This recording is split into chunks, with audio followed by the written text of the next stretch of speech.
All right, everybody. So welcome back. So we do have a number of things to discuss, a number of plans from the Trinidad and Tobago Association for the Hearing Impaired. We do have with us in studio this morning the president of the association, Mr. Nicholas Cumberbatch, and we also have Mr. Darren Winchester. Gentlemen, thank you very much for coming this morning. We do appreciate it. Yeah, so I got Mr. Cumberbatch out of his office and house this morning on a Monday morning to tell us about some of the plans that the association has. But Mr. Cumberbatch, you're also coming off an annual meet and greet, eh? Yes, correct.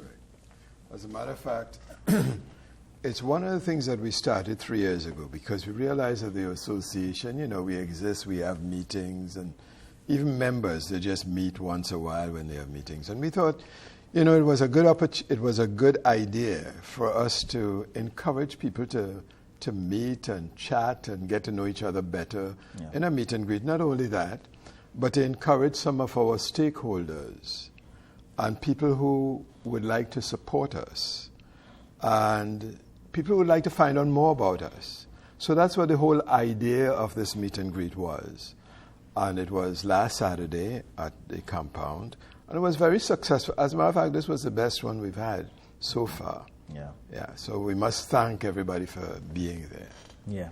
And of course, Mr. Winchester, as I said earlier, that you all do have a lot of, I suspect, priority issues. I suspect you also have a number of challenges. Mr. Cumberbatch would have spoken about support just now. What is your message to us this morning?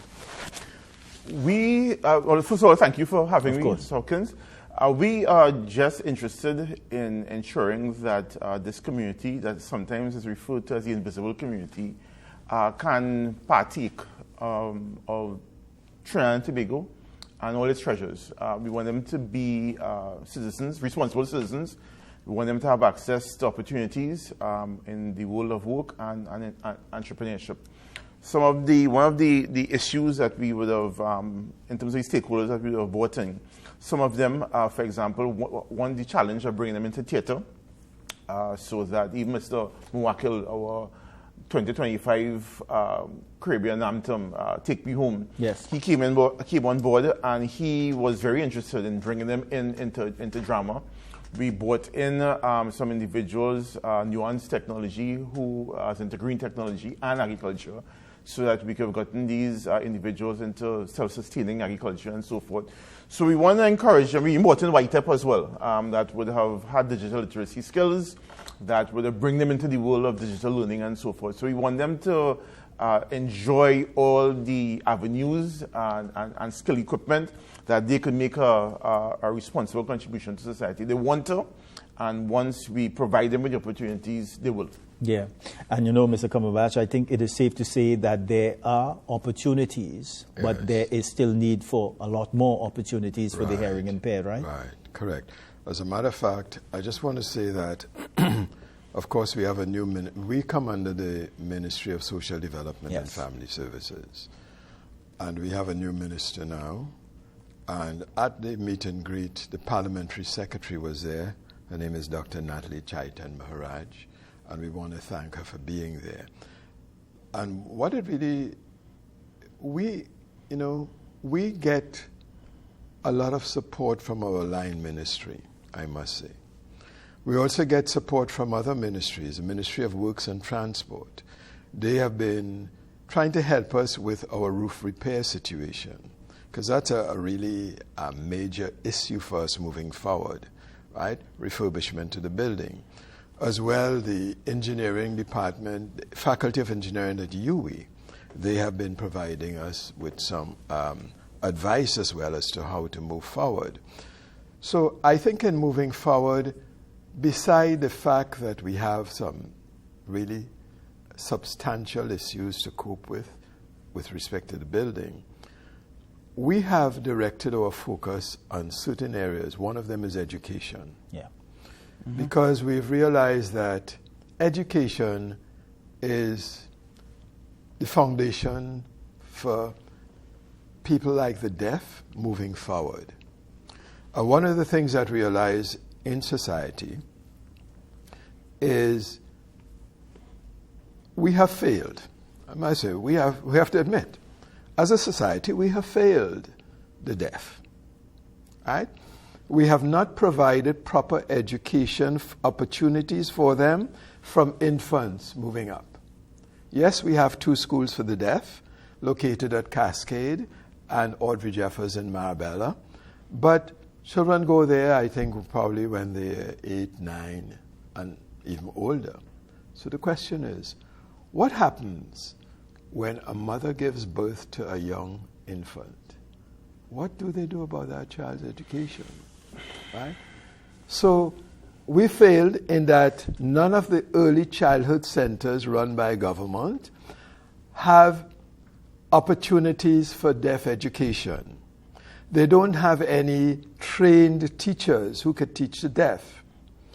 And that is where one of the emphasis that we will be placing on very soon, right? To take, as a matter of fact, throughout Trinidad and Tobago, think about it, it's a wide country, right? There's probably over 100 and something early childhood centers, right?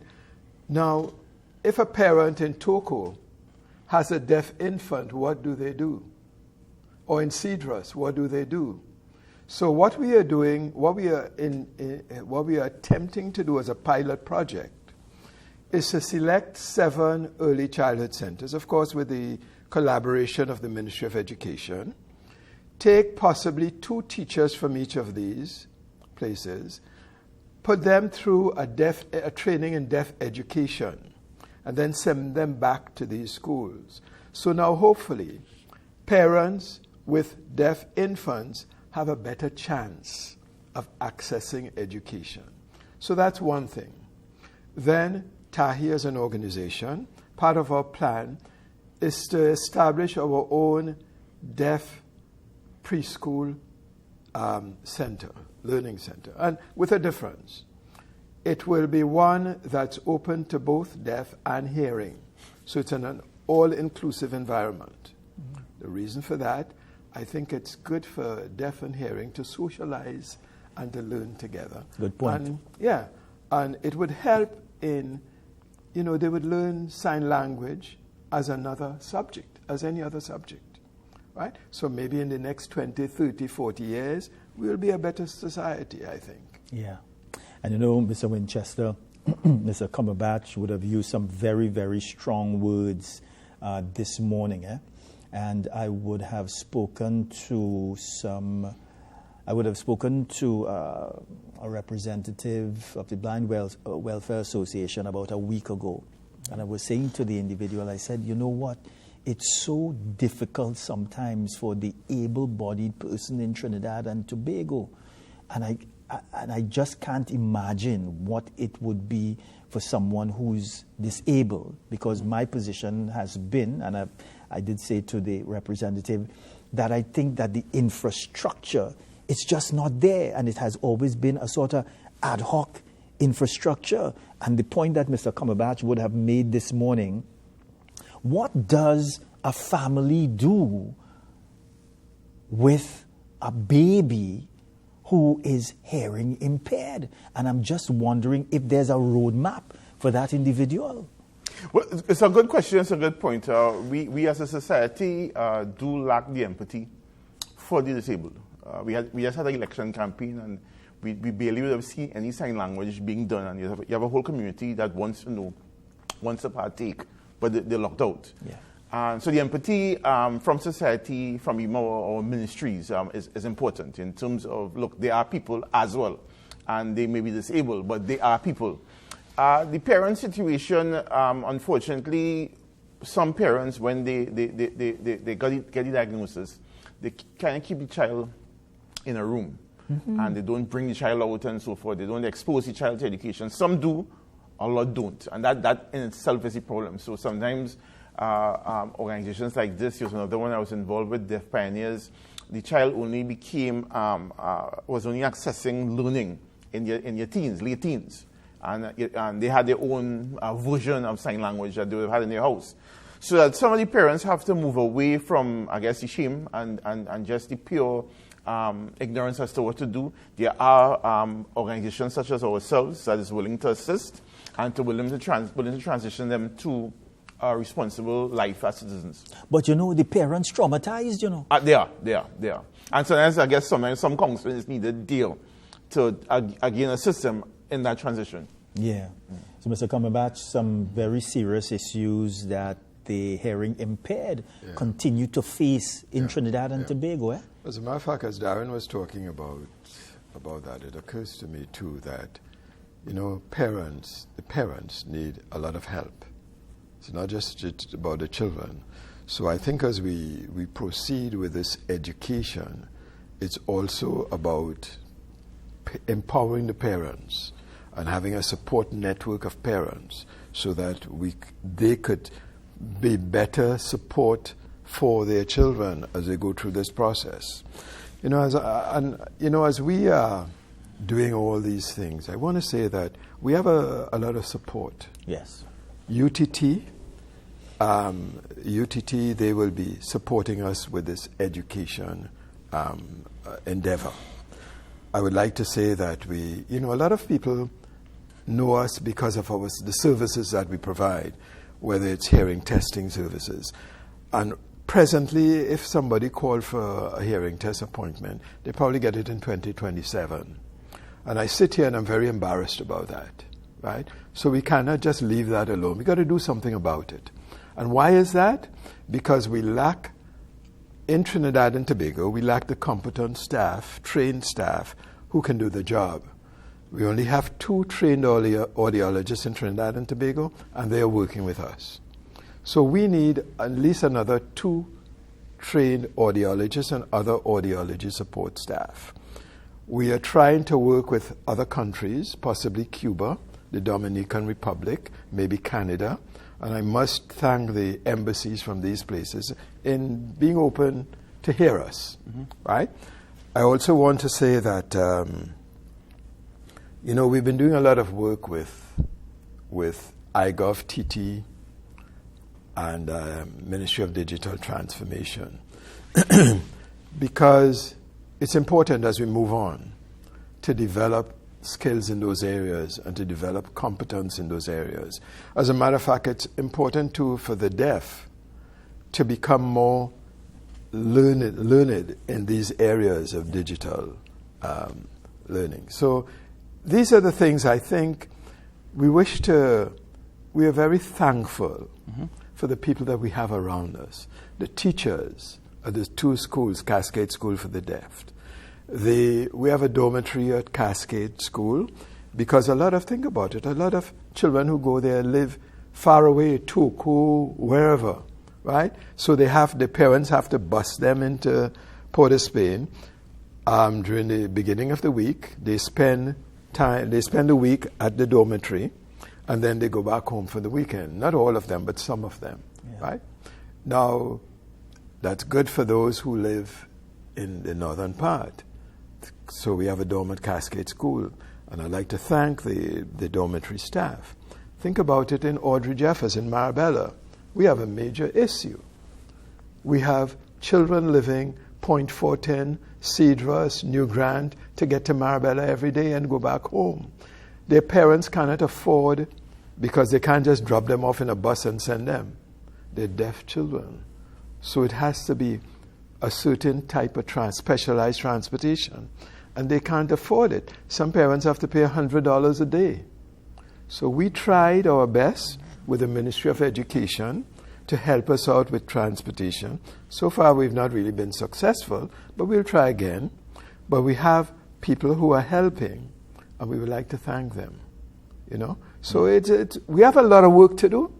And I must say that on our side, we try to put together strong board members. Yes. We have people like Darren who brings a lot of value to the organization. And we have a lot of our new vice president is Maya Gabriel.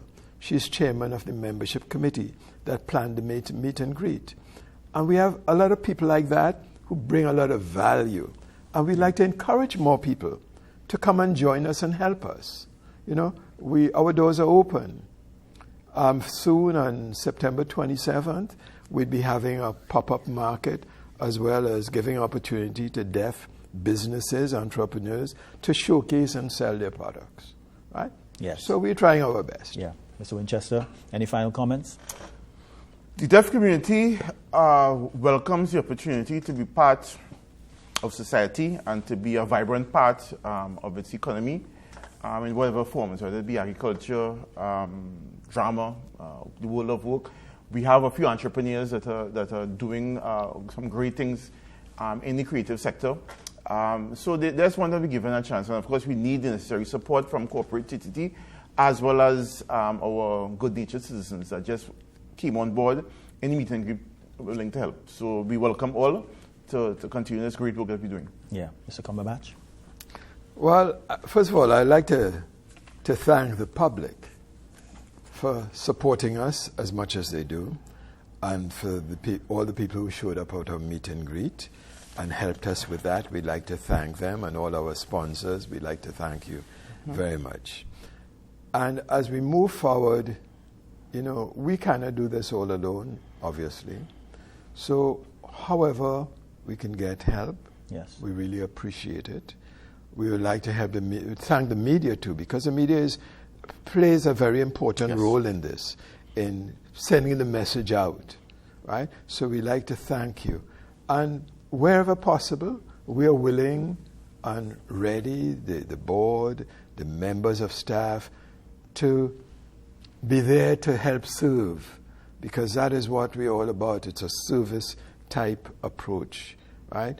And we're not, we do not take this for granted. Yes. It's work. Yes. It's hard work. Yeah. So, we take it on and we're ready for it. We just want to see results. Yeah. That is it. We would like to see results. So we encourage people out there, if you have a foundation with some money that's lying around that you would like to help an organization, please, we would like your help.